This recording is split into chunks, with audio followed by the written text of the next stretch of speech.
Good afternoon, everyone. Thank you so much for joining us. It's so great to see the sun shining, and the best thing that could happen is if you were all here with us. But we're glad that you've joined us via this webinar, and we look forward to having you and welcoming you back in our offices for our next community conversation, which I'll tell you more about. But today we're going to be talking about a deep dive into Place Matters 4.0, and we're excited to tell you about it. For those of you who don't know, we have done this project now. This is our fourth time. We did these maps in 2015. We did them again in 2017, 2019, and again in 2021. And so we are really beginning to collect a group of maps of which we can begin to compare year to year. And it's exciting for us to be able to see the changes that are happening in our community, especially the good ones. So we'll be sharing some of that with you today, but I want to make sure that I give extra great shout out to our partners in this effort. That is the Lincoln-Lancaster County Health Department, and certainly their epidemiologists, Deb Byrne and Raju Kakalapudi. Thanks to them for their work on this project, as well as Kurt Elder in the planning department. We have Vanessa Walanga and her crew over at Nebraska Extension, the folks at Lincoln Public Schools and the Partnership for a Healthy Lincoln who provided us with data, and the Lancaster County Medical Society. All of these folks are deeply involved in this project. They're excited about their involvement and how they can get their information in a way that's useful to the community. And of course, that's our goal as well. So thank you for being here. We're going to jump right into the maps, and later I'm going to talk a little bit about why I think these maps are so important and why people have really connected to them in such a personal way. But before we get started, I just wanted to bring up our first map. And this is a map that I often start talking about. It is poverty in Lincoln in 1980. So before we go too far, I just want to give those of you who aren't familiar with our maps just a little bit of an overview. The line that immediately, or that runs from the east to the west, the dark white line is O Street in Lincoln. The wider white line that runs north and south is 27th Street. So where those lines intersect would of course be the intersection of 27th and O. You'll see right to the left of that intersection is a gray area. There's 4 of those on these maps, and those are areas where we've taken the data out of our pool of data. That would be the University of Nebraska-Lincoln. It would be up into the northwest, our airport, and then also down in the southwest, there's 2 smaller gray areas, which are the prison and the regional center. Those 4 areas represent their own census tracts, but they also represent their own unique populations. And so we have removed those from our data set. The rest of this Lincoln map is divided into census tracts, and each one of those have approximately the same amount of people in them, which makes it a great way for us to compare certain parts of Lincoln to other parts of Lincoln in a smaller way than perhaps zip codes would do. And so we're very excited that we have the level of data that we have, the important data that we have, that we're able to divide in this way. So Lincoln has 70 census tracts right now, and this one shows in 1980 when there were fewer than that. But I'd like to morph this forward and show how poverty has changed in our community during that time. And as I do that, think about how this data can be helpful to you. We can look at things like bus routes. We can look at places where we invest in services for people in poverty. We can look at how housing changes may be changing. All of these things help us understand poverty as it is and how we can effectively get services to people who may be needing it. So here we are with our most recent data, which is 2019. Of course, it's important to point out that this data was largely collected before COVID. And so my guess is that we'll see some changes as we look at the next few years of data. But there are 2 census tracts right there around the core of our community where poverty is greater than 50%. So more than half of individuals are living in poverty. And for those of you who are interested in knowing, that would be about $25,000 for a family of 4. So 2 census tracts surrounded by other areas in our community where poverty is in fact taking root. So why do we talk about poverty? A lot of people say, well, you know, I think it's important, but isn't it the end result of things? If we fix everything else, won't poverty go away? And I think in some cases that may be true, but we have to understand how intertwined poverty is with so many other things. For example, if we look at illness, yes, illness causes poverty, but poverty also causes illness. If we look at educational achievement, poverty affects educational achievement, but educational achievement or lack thereof can affect poverty. We can look at brain development. Brain development affects whether or not you live in poverty, but poverty also influences brain development. So there's all of this intertwining that happens that at the very root of it, I believe that poverty is the cause of causes. It causes a lot of things to go bad. And if you don't look at problems in the context of how poverty is influencing them, it's going to be really tough to be able to solve any really big problems. And so when you're looking at your services, your policies, your grants, your programs, make sure that you take poverty and its impact into consideration. So how do we know that poverty really plays that big of a role? If we were to look at our map and look at where people are more likely to live in poverty, and that would be in the core of the city where, according to this map, those census tracts have 30 to 60% of people living below the poverty line, and compare it to areas where less than 5% of people live in poverty, which is what is represented by the blue, you'll see that the life expectancy in the core of the city is 72.3 years, which is significantly less than our community average of about 78 years, compared to 82 years for those areas where poverty is much less. So at the root of it, we know that poverty plays a significant role. The things that are either contributing to poverty or that poverty is causing has a significant ability on people's ability to thrive and live long, healthy lives. Let's look at a map that talks about poverty even in a more deeper way, and especially as it's related to equity. So if we were to look at this map, which is people living in poverty, those blue areas represent where poverty is greater than the community average of 12.5%. So now let's look at our minority population. These pink areas represent where the minority population is greater than 19.4%, which is our community average. And I think it's fair to say that you've probably you've guessed what will happen when we lay these maps on top of each other. And that is that large purple area tells us where both of these things are happening at the same time. In fact, if you look at the census tracts, it was those pink areas. There's 29 census tracts where the minority population is greater than average. We know that 83% of those census tracts also have greater than average poverty. That's a significant correlation. Now, if we look at the areas where the 41 census tracts where the minority population is less than the community average, which is that green area, only 20% of those also have greater than average poverty levels. So the relationship between being a minority in our community and living in poverty is strong, and it's stark. And it's something that we simply have to accept, and we have to figure out how to change if we are to become a healthier community. In fact, if we look at population by race in Lancaster County, we'll see that in 2020, which is basically where we are today, you'll see about that 20% of individuals who are considered people of color comprising our population. But if we go forward just 3 more decades, or less than 3 decades, we'll see that our diversity in our community will increase, and more than 1/3 of individuals will be considered to be people of color. So if we do not disconnect the idea of a person of color and poverty from each other, our community is going to look very different 30 years from now. And I think we should all make the strongest efforts we can in order to achieve health equity for all populations in our community. The next few maps are going to be ones that I believe are the areas where we have to have special concentration based on what the maps have shown us in the past and what they're showing us today. One of them is in the area of first trimester care.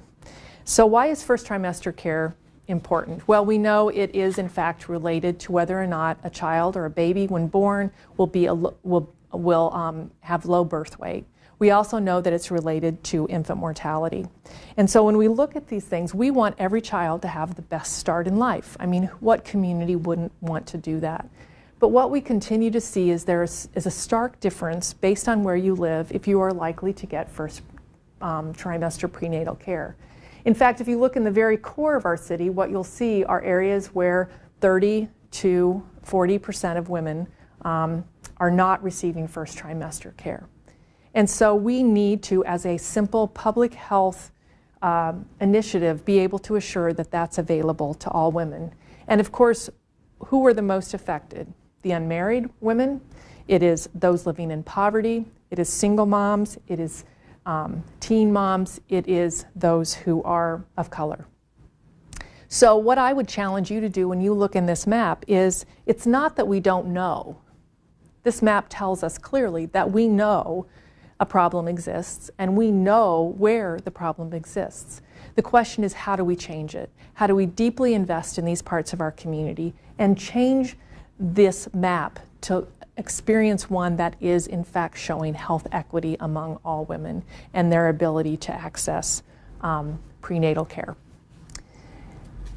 As I mentioned, some people are simply more impacted, and this graph will show us this in terms of first trimester care and health equity. We have a goal in our community that 90% of women will receive that first trimester care, and in the white population, that is at a greater level than that, about 94%. But then as we begin to look at different ethnic populations and racial populations, you'll see that that is not the case. In fact, the Native American population, it's about 67%. So health equity is achieved when all of these bars are the same, when the playing field is level, and it should be our goal to assure that that is going to happen. Let's look at another area that I think is important. That's healthy food access. Now, the university helped us again. They went into 214 stores across our community, and they looked for 5 things. They looked for fruit that had no sugar. They looked for vegetables that had no sauce. They looked for whole grain. They looked for low-fat dairy, and they looked for a lean protein. The more of those that were available in a census tract, the higher the score, the greener the color. But as we move toward these oranges and we move toward these reds, we'll see that there is a lack of healthy food access in those neighborhoods. Now, how do you change that? There's a lot of ways. I think we can look at programs, certainly, and we've tried to do that. But I also think that in these neighborhoods, we have to look at policy about the location, how grocery stores, how healthy food markets are located. We need to look at incentives. We need to look at cost. And certainly we need to look how food is marketed, especially to our youngest children. I would say that healthy food access needs to become a community value. This is not about filling stomachs necessarily. This is about giving kids especially healthy food. So how do we consider making healthy food an investment and not a luxury for many? How do we change our community value to say that our children, especially in this community, should have access to healthy food? Well, one of the ways we're trying to do that is through the good work of the Food Bank of Lincoln, who is operating a truck called Lincoln Fresh. And we simply put that access on wheels and we take it into the neighborhoods, or they take it into the neighborhoods, and they provide the food to individuals who might not otherwise be able to access it. And it's not always a question of not being able to afford food. A lot of times it's a risk issue. If you don't know if your child will eat healthy food, you may not purchase it because your resources are limited. But in this case, make it available, take it home, and I've heard story after story how kids have been exposed to food that they now love and want to eat again and again. And this program has made a deep and lasting impact. 128 tons of food, fresh fruits and vegetables have been put out into the community in areas that are identified as having low access for that food. So this is how we begin to change our way that we look at this. This is how we begin to implement the idea that these neighborhoods have value, that these people have value, that these children have value, and that we are going to work deeply to invest in them. Another thing that I want to talk about is aerobic fitness. And this is an area that I think that I'm going to be as blunt as possible. I'm very concerned about. I'm very concerned that this generation of kids are going to live shorter lives than my generation, simply because of the lack of aerobic fitness across so many parts of our community. In fact, this map, which was done in 2019 and has not been updated because school has not been in session or has been interrupted because of the pandemic, I'm afraid of what this next map is going to show us. We know that having aerobic fitness as a child will lead you to a healthier life. It will decrease obesity, which leads to poor health outcomes. It will increase your ability to learn and to thrive. It will increase your ability to graduate. There are so many things tied to the idea of being fit. And at a time when we have gone to remote learning and we have gone to isolation, it's been tough to be able to do this. And it is only going to take the work of the community to make sure that we can change that. So our goal is that 80% of kids would be able to pass the PACER test, or the aerobic test that is that is operated by the Lincoln Public Schools. And you'll see here there are parts of our community where that's just not happening, where 40 to 50% of kids are not passing the PACER test. This is going to lead to poor outcomes down the road, not only for them, but for our community. Data tells us that aerobic fitness, or PACER results, specifically to the PACER results, have a significant influence on reading, writing, mathematics, and science grades. So this is not only about health, this is about education, this is about their future. And so we have to work harder to make sure that kids get the aerobic fitness, the play, the activity, the support from families and the community to make that happen. We also know that one of the most stark realities is a child's ability to participate in youth sports. And this data from the US tells us that household incomes, homes with household incomes of greater than $100,000, children from those households are almost twice as likely from those who have homes with household incomes of less than $25,000 to participate in youth sports. And if you rise this up to the club sports level, which is often necessary for kids to participate in sports in high school, that is even a more starker difference. I think this is important, and people who've talked to me recently will tell you that I'm passionate about the idea of making sure that many more kids in our community have access to these opportunities. And yes, it's related to fitness, absolutely. But I think those of us who have had anything to do with youth sports will tell you that it's also about giving kids confidence. It's about helping them set goals. It's about giving them the idea of teamwork. It is also about the idea of networking. Those of you who've had children or families or yourselves involved in youth sports know that you've gotten to know kids from across the community, sometimes from across the state, that you've been able to travel to other places. You have been able to travel perhaps out of the state. You are outside of the community of which you've grown accustomed to or comfortable with. And that is one thing that so many kids who do not have access to youth sports, they just don't have. And the reason they don't have it is because of the cost associated with many of those. So what have we been trying to do with that? We've done a couple of things. We have supported a sports director over at the Maloney Community Center, and they're working to involve kids from all the ethnic centers into some sports programs. Here's some pictures that we received recently of their football and basketball teams, and I can tell you this brings me great hope that we're beginning to work toward giving all kids this opportunity.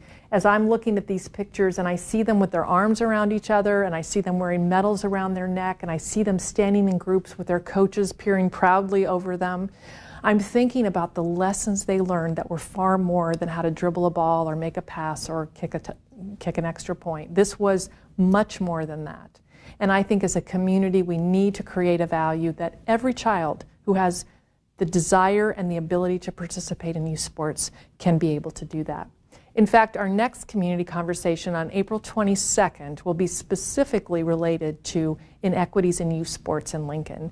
And you'll be getting more information about that, and I would encourage you to attend. We have a researcher working on that right now, and he'll be presenting some of his early findings, and we'll have other folks in the community who have knowledge of this inequity talking about that topic.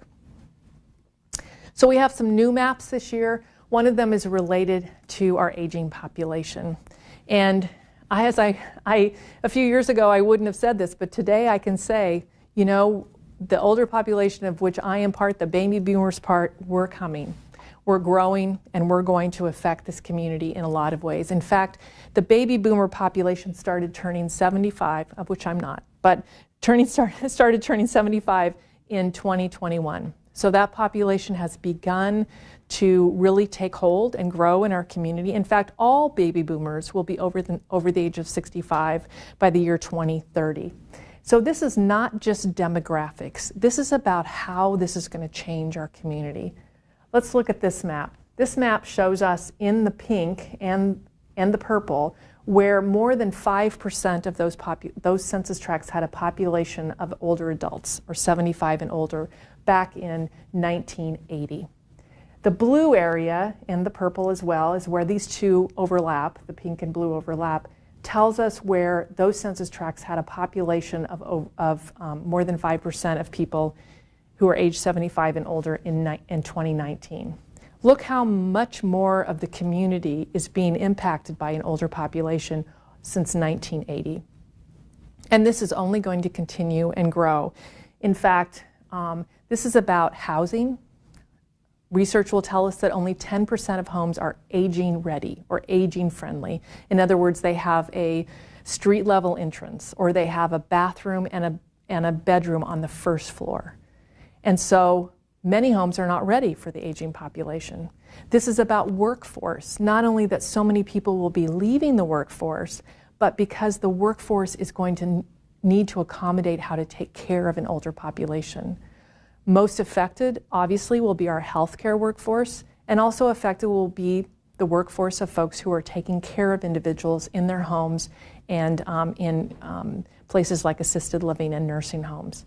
So as this population begins to grow, we're going to have to look at our housing population. We're going to need to look at how transportation is provided. We're going to need to look at the kind of services that are available. And we're going to certainly need to look at our workforce. Here's the data. The population of children under 5 will increase by 19% by 2050, while the population of adults 65 and older will increase 53% by 2050. This is all something we need to be thinking about as we move into the next decades. The second set of maps that we have that are new this year are related to housing. We wanted to look at how housing is changing or has changed in our community. This map will show us that back in 2010, these are the number of homes, the number of census tracts where the rental rate was greater than 19.3%. In other words, back at that particular time, 19.3% of homes were rentals in Lincoln. This is this represents where it was greater than 19.3%. Now, if we look till today, we'll see where it's greater than 22.4% in 2019, or that's our average rental rate in Lincoln. So our rental rate has increased from 19.3% to 22.4% in 2019, and this is where it is above those averages. So you'll see it's some of the same areas. It's expanding a little bit in different directions, but there are a couple of places that we wanted to point out, and that is where the increase has been more than 20% during that time. So these are the 4 census tracts of which rental rates have increased the most. This is where there are the fastest growing number of rentals in our community. And in fact, in Census Tract 7, which is the one immediately to the east of the university, that rate has gone from 11% rental rate to 38% rental rate over that period of time. So what does that mean for people? Well, what it means often is that as many homes switched to rentals, you're not going to be able to have as many homes for sale, especially homes that perhaps are affordable to individuals. So it changes the housing stock in our community.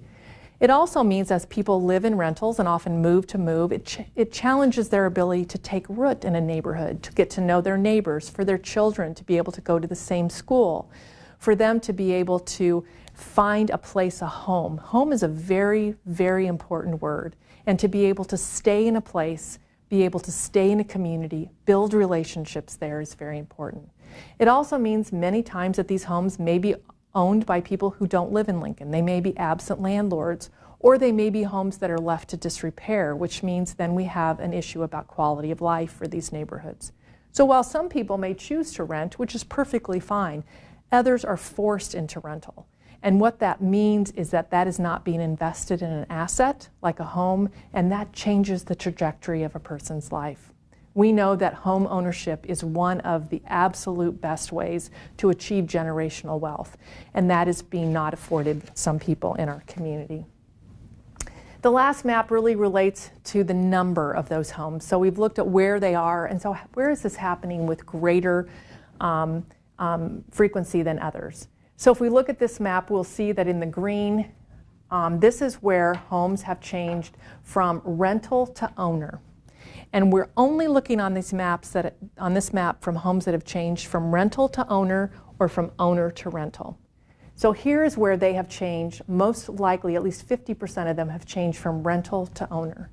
But if we look at the purple, what we'll see is that this is where homes have more than 50% of them have changed from owner to rental.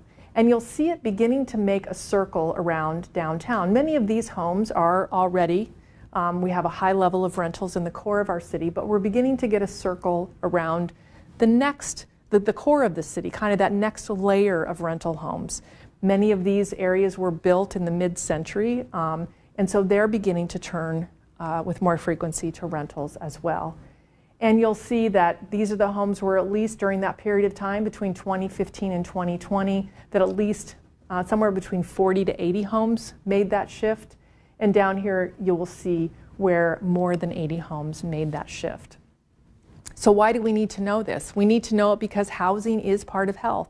Housing and health are very closely linked, and so understanding where people live and why people live there and how long they can live there and the impact it has on their overall family and economic situation is really, really important. So I want to go back to one of the very first maps I showed, and it's easy to see why, in fact, this life expectancy numbers may look like they do. This 10-year disparity, you can see the impact that's simply happening in parts of our community that aren't happening in others. And that's where we are asking you and people like you to really begin to make an impact.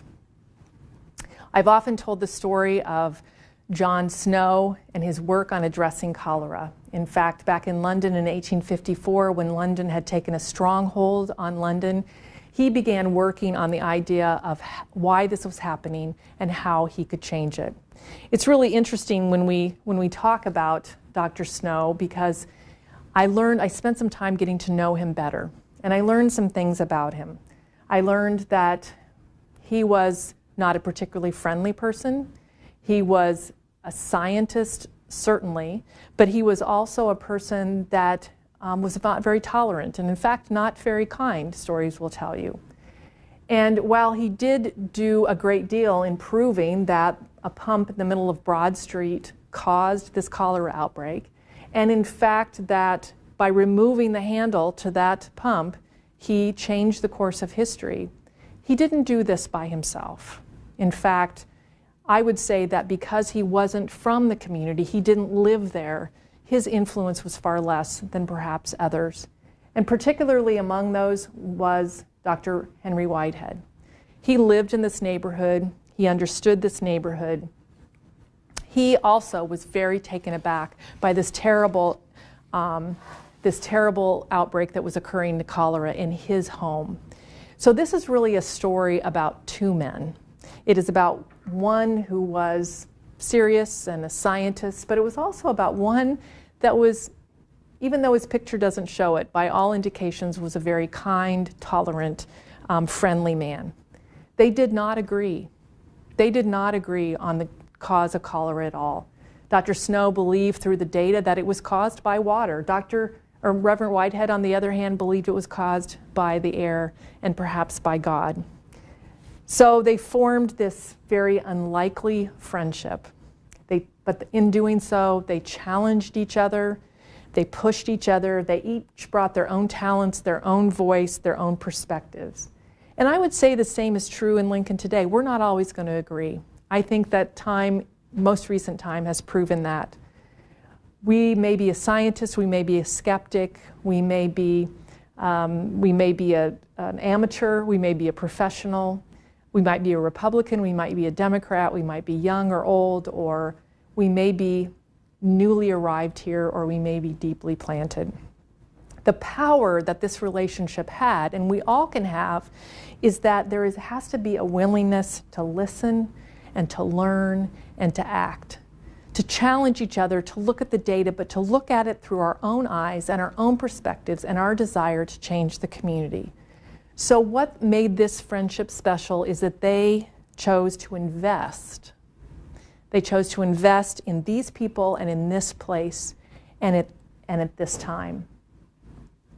I want to tell you one other quick story that I think is important, because this is not just about London in 1854. This is a picture of Huskerville. In fact, it's Air Park is what we call it today, in 1952. So we're 100 years later, we're in Lincoln, Nebraska, and polio has struck Lincoln. It was a mystery. People didn't understand why it was affecting Huskerville. They were living in fear. They were living with a lot of misinformation. And in the fact of this, 2 people died and 18 people were paralyzed. Researchers came in, people studied it, provided statistics, provided their opinions from the outside, but you know who brought a new theory to light that changed everything? It was a mom. It was a mother who lived in Huskerville. She simply spoke to the Lincoln Journal-Star and she said, "I'm not really afraid because polio is not affecting the block that I live on." And how did she know that? She knew that because she lived there. She knew that because she had relationships with people. She knew that because she understood them and she valued them and she cared about her community. And this threw a monkey wrench into everything. And so they went out and they, yes, mapped it. They mapped these polio cases and they discovered that what was really happening was that there had been some bathroom toilets had been repaired, and 15 of them, or let me stop and think, 13 of them were missing a valve. When they were being replaced, they did not put in the right valve, allowing sewage to flow into the water supply, causing people to be ill, and yes, discovering the fact that the polio was being transmitted through water and not through person-to-person transmission, as everyone thought. So this is another story about how a local stepped in, a local made the change, a local probably saved many, many lives simply by understanding her community. She was a mom from Huskerville, and I'm telling her story some 75 years later. So here's what I can say. At the end of the day, it may be a mom from Huskerville, it may be Henry Whitehead from London, but being a local can be the greatest strength we have. And I think you're on this webinar today because you are. And so the question is now, how do we take what we know and put it into action to make positive change? Well, I will end this all by saying a couple of things. One is that I think maps are really a story of local experts. Yes, they have data. Yes, we've all worked them through and studied them and understood them from the numbers perspective. But they're really stories of local experts, of street level knowledge, of neighborhoods. And while this is a story of London often that I've told over and over again, I also think it can be a story of Lincoln. This is a way to understand our community in new ways, but it's also a challenge to do something about it. I want to tell you this quote, which I think is incredibly powerful, and that is that history has its epic thresholds where the world is transformed in a matter of minutes. Immediately, we think of 9/11, we think of COVID, we think of Ukraine. Those things changed our world in just a matter of moments and days. But there are other smaller turning points that are really no less important. When I think of a youth that is given the power of youth sports and opens doors and networks that would have never been available, and that grows to be a healthy, strong, thriving adult. When I think of a mother who is provided with first trimester care and both the baby and the mother are healthy and strong. And also when I think about things like a child being provided the opportunity of early childhood care, and they thrive and they grow and they give back to the community. Or I think about a person with mental illness who recovers and then uses that lived experience to help other people do the same. That's what I'm talking about. A pump handle is removed, and the years and decades that follow, 1,000 changes ripple out from that simple act. That's what we're talking about here, is how do we create those ripples that we may never live to see, but that we know will surely happen because of the effort that we've put into them. It's not that the world has changed instantly sometimes. Sometimes we won't see things transform. Sometimes people say the problems are too big. We'll never be able to change, and we may never see that, but I can guarantee you that change will take place. It will take many years perhaps, but it will become visible. But that doesn't mean the change will be any less momentous because of its quiet revolution. And I would almost change that last word to say quiet revolution. So what do we do now? If I have a moment to say what I believe should happen with these maps and with this time that we've had together, I would say simply that we have to use these maps to tell stories. We have to use them in grants and in policy and in programs and where we locate services and in our strategic plans. Use it, embrace it, really allow it to speak to you in ways that perhaps other data cannot. I would ask you to share this data, talk about it, speak about it, inform other people about it. If you would like us to come out and speak to your boards or to your organizations, please do that. We'd be happy to do that. I would ask you to use this information to challenge your assumptions, your own and other people's assumptions. Do the work of Reverend Whitehead. Challenge what he's hearing through the eyes that his perspectives, and through his viewpoints. Reframe your work if it's necessary because of what you've seen here. And lastly, I would just ask you to be a local. Don't just reside here. Don't just have an address here, but live here and invest here in these people, in this place, and at this time. We'll all be better because we do that. So I thank you again for joining us. I'm happy to answer any questions, and I would welcome you to come call or stop by and visit with us about the data anytime.